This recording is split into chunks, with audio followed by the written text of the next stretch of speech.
दिया धामी सरकार ने खजाना, एक नहीं 6 बड़े फैसलों से सबको हिला डाला। कर्मचारियों की लग गई लॉटरी, मिल गया सबसे बड़ा तोहफा।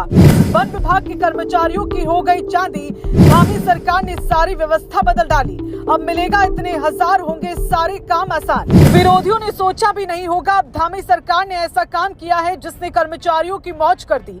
जो लोग आर्थिक तंगी को लेकर परेशान थे, उनकी न सिर्फ धामी सरकार ने समस्या को सुना है, बल्कि उनके वेतन को भी बढ़ा दिया है, जिससे न सिर्फ उनकी परेशानी दूर होगी, बल्कि अब घर परिवार की जिम्मेदारी को भी आसानी से निभाया जा सकेगा।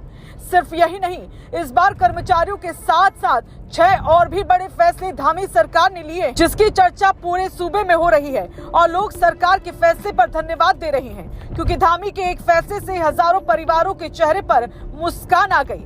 आखिर इस बार कौन से बड़े फैसले लिए हैं, सब आपको इस वीडियो में बताते हैं। देहरादून सचिवालय में हुई कैबिनेट बैठक में धामी ने एक साथ ऐसे 6 फैसलों पर मोहर लगाई, जिसने कर्मचारियों से लेकर श्रमिकों तक सबको चौंका दिया।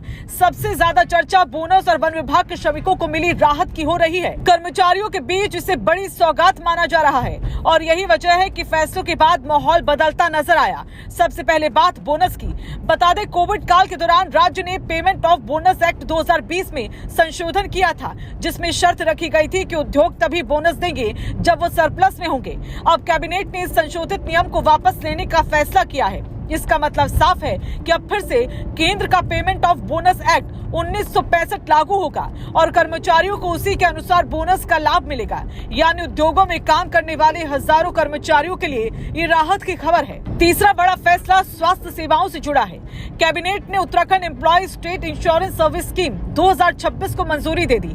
इसके तहत ईएसआई डॉक्टरों के 94 पदों पर भर्ती का रास्ता साफ हुआ है। लेबर मेडिकल सर्विस नियमावली 2006 में संशोधन कर इन पदों को भरा जाएगा और प्रमोशन भी दिए जाएंगे। धामी सरकार का मानना है कि इससे श्रमिकों को बेहतर स्वास्थ्य सुविधाएं मिलेंगी और अस्पतालों में डॉक्टरों की कमी दूर होगी।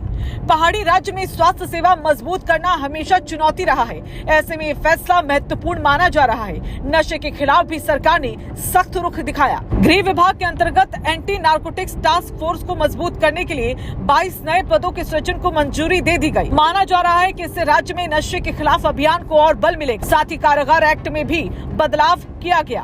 अब आदतन अपराधियों की परिभाषा केंद्र के अनुसार तय की जाएगी, यानी जो बार बार अपराध करते हैं उनकी पहचान और निगरानी पहले से ज्यादा सख्त तरीके से होगी। इसे कानून व्यवस्था मजबूत करने की दिशा में बड़ा कदम बताया जा रहा है। वहीं वन विभाग के दैनिक श्रमिकों के लिए भी ये बैठक खास रही। 893 दैनिक श्रमिकों में से 314 को पहले ही न्यूनतम वेतनमान मिल रहा था। अब शेष 579 श्रमिकों को भी न्यूनतम वेतनमान देने की मंजूरी दे दी गई, यानी करीब 18,000 रुपए मासिक वेतन का लाभ उन्हें भी मिलेगा। लंबे समय से वेतन को लेकर मांग कर रहे श्रमिकों के लिए ये बड़ी राहत है।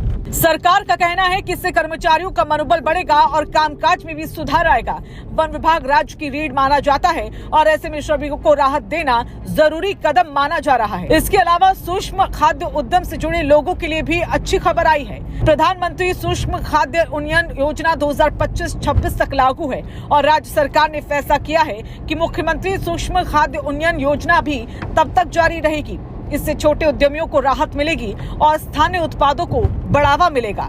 देखा जाए तो धामी कैबिनेट के 6 फैसले अलग अलग वर्गों को सीधे छूते हैं। बोनस से लेकर डॉक्टरों की भर्ती और वन श्रमिकों की राहत तक, हर फैसले में संदेश साफ है कि सरकार कर्मचारियों और श्रमिकों के साथ खड़ी है।